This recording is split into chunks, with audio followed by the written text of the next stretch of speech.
But my first question this morning is, where is Mr. Ken Ofori-Atta, our former finance minister? Sixtus, put a picture up there. Where is he? The OSP told us that they had declared him a person that is wanted. This may continue until there's a change. In fact, the prayer of the corporates and their lawyers is that there should be a change in government. Then you hear nolli prosequa and etc. and our money is gone. Doesn't mean they didn't prepare before coming to office, or they were not ready for winning the election. Yeah. Because when I look at the quantum of money that we should recover and the speed, the snail speed at which we are moving, I'm like, when are we going to get there? Yeah. We may not get there.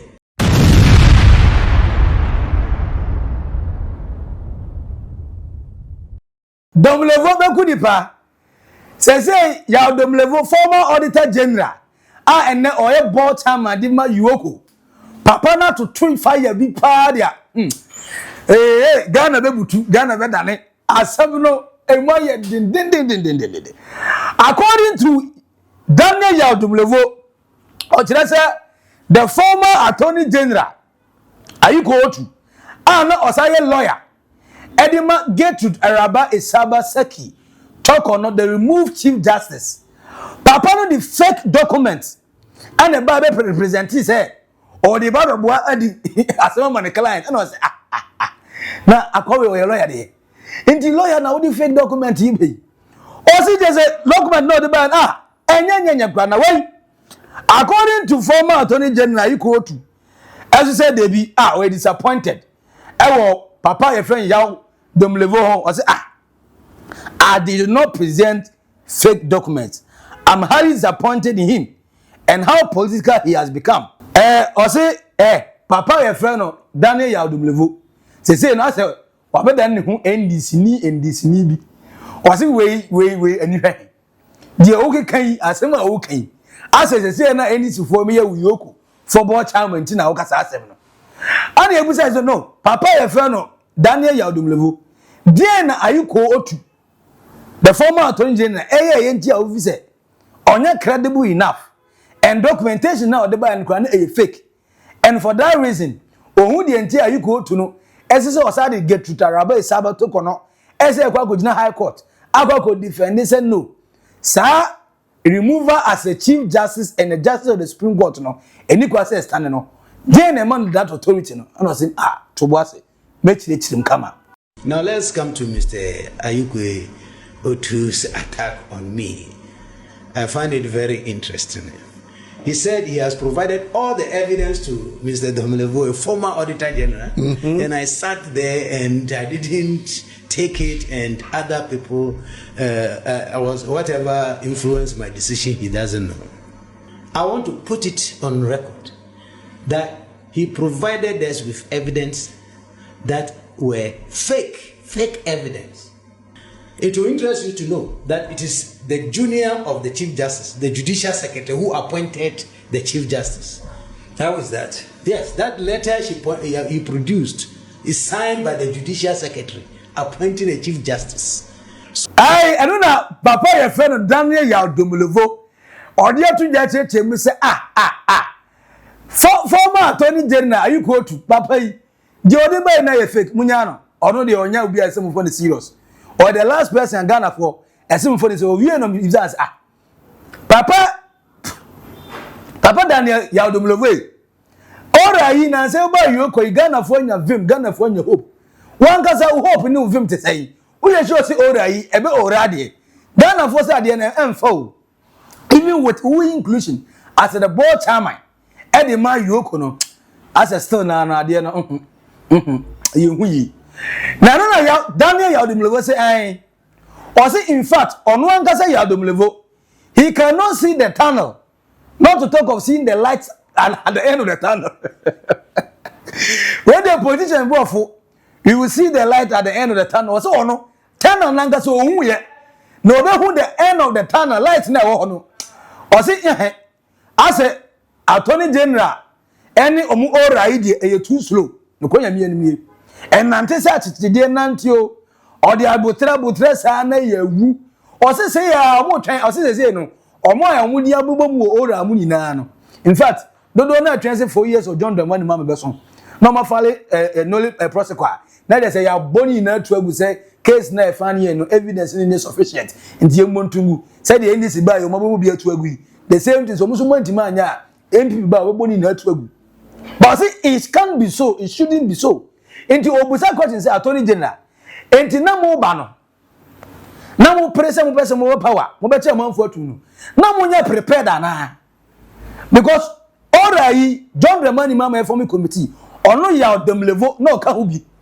including Raymond Nacha Samuel Okujeto Blakwa any friend say Martin Pebu any GSOP friend say Kofi Boate omo na tena so ye investigation who say we chrono say naba omo submitted them president say the amam enti attorney general if you didn't have anything to do na munim de na mbese moya adenti ana na wokate Ghana for say mo ba mo chairmanfo or say the way a manner the legal framework in area demand so almost no it must be changed now and yes sir Ghanaians will lose hope about this oral fight as also be ya pa Ghana. So if you follow the briefing that the attorney general has been given, a lot of work is going on. Will you ask, are you satisfied? I'll say no, I am not satisfied. Because I can't see the end of the tunnel, not to talk about the light at the end of the tunnel. I can't even see it. I don't even see the end of the tunnel before the light, because I know this may continue until there's a change. In fact, the prayer of the corporates and their lawyers is that there should be a change in government. Then you hear nolly prosequa and etc. and our money is gone. The procedure that Attorney General currently is using is going to be very difficult. 9 months. 9 months is not small, my brother.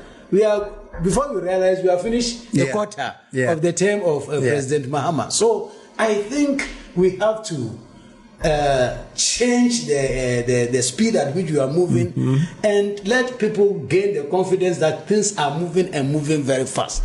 It begs one question. Doesn't mean they didn't prepare before coming to office or they were not ready for winning the election. Because when I look at the quantum of money that we should recover and the speed, the snail speed at which we are moving, I'm like, when are we going to get there? We may not get there. We need to change the legal framework. And let me be blunt here. If government refuses to do these changes, it only tells me that either they are also doing the same thing, they are also stealing, or they have intention of stealing. That is the only motivation which will stop you from doing these things, which brings about quick win. Now, when we na Johnny Hughes say, Papa Wakasa, one of the one we have. Waka mate, mamsumin kabi fansoso. Office of the Special Prosecutor Kisia Jabin. Enti enei 8 October 2025. Papa efene Keno Foriata owe. Ose Keno Foriata ebesi ne owe. Ose papa na oshe white. No okuta bag white. Any budget. Asempa budget. Asumdwe budget.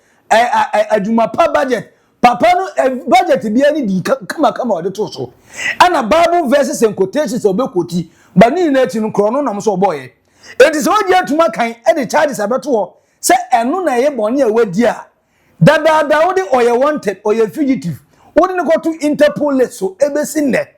We are still waiting for the day that Ken Oforeta will respect you at Office of the Special Prosecutor. Kisia Jabi obe respect you enough to honor that call. Papa ne ma ni tese omu office no mfa nya hwe wan kasa no hu small boy hu onfa bo ga nya swan enti Office of the Special Prosecutor direct Kisia Jabi, where is Ken Oforiata? Enti where should the John Hughes ebusa after said Daniel Domlovo say no, the aura is walking like a tortoise. Ohu aura ni ye kai say na say ai Kevin Taylor the same thing. Also, the same thing say the Office of the Special Prosecutor or your tatis be. Or say that was a MPP ni way or a big fish. Yet na way you know the America no akwache no. Any na case na kwa da afi ukope so mache no. Because so am investigate. Or say say na why always cases.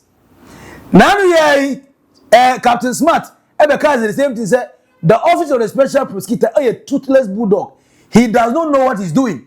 To an extent, say, and then the Attorney General look like say I say they are letting it down.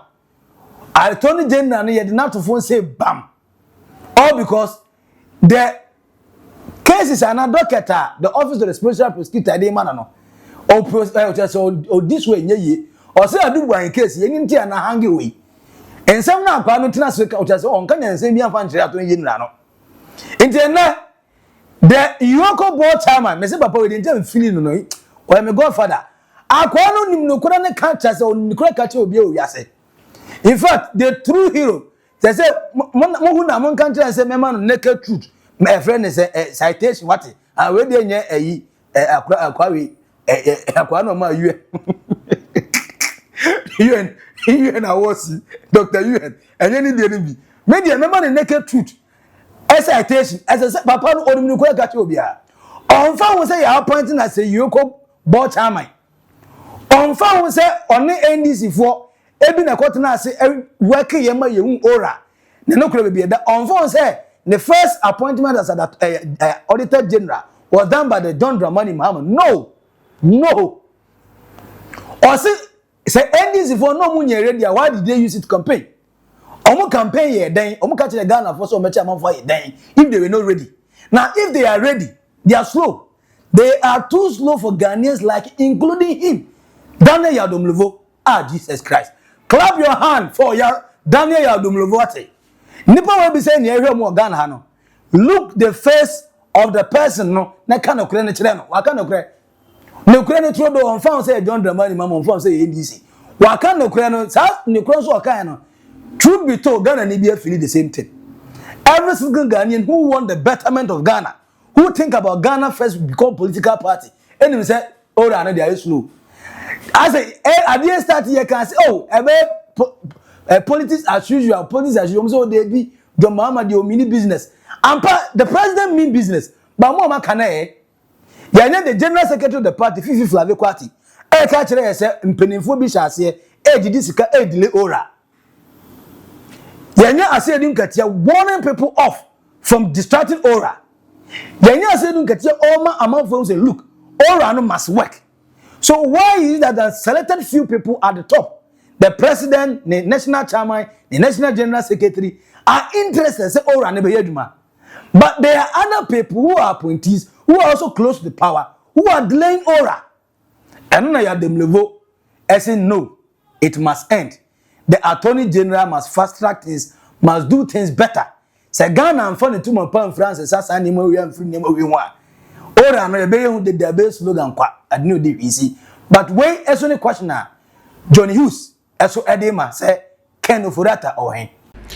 But my first question this morning is, where is Mr. Ken Oforiatta, our former finance minister? Sixtus, put a picture up there. Where is he? The OSP told us that they had declared him a person that is wanted.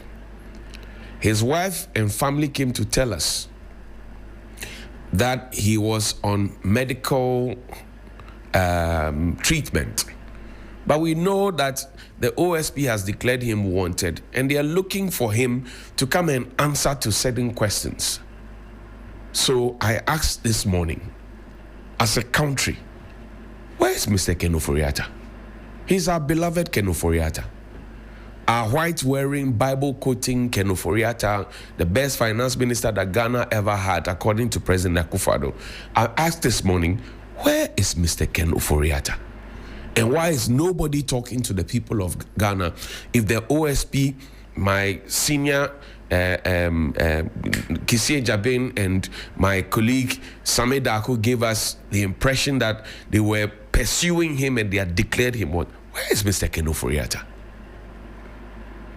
You remember DDEP, Domestic Debt Exchange Program? You remember that? You remember we will not go to the IMF, we are a proud nation, etc. You remember all the Bible verses, or have you forgotten? You remember how our economy, just put a picture up. You remember our economy, how it was declared junk status. You remember our exchange rate. You remember our fuel prices. You remember all those ones. So this morning I ask, where is Mr. Ken Oforiatta? Do you have the answer? Do you know where he is? Is he still a person who is wanted? Is the OSP looking for him, or they are not interested anymore? Ghanaians need answers. Where is Mr. Ken Ofori-Atta? It's a very simple question. It must not be like the question that was asked of Reverend Amishadai of the GRA at the time, who was sitting with the finance minister that he answers to, or deputy finance minister that he answers to, Abna Osei-Asare, who actually authored the letter sometime on 5th August of a certain year, I think 2022 or so, telling everybody that post-retirement contracts will not be approved. And the same honorable is in parliament now pontificating as if she loves Ghana more than everybody else. But a year ago or so, she was in parliament before the same public account committee. Said to come to me.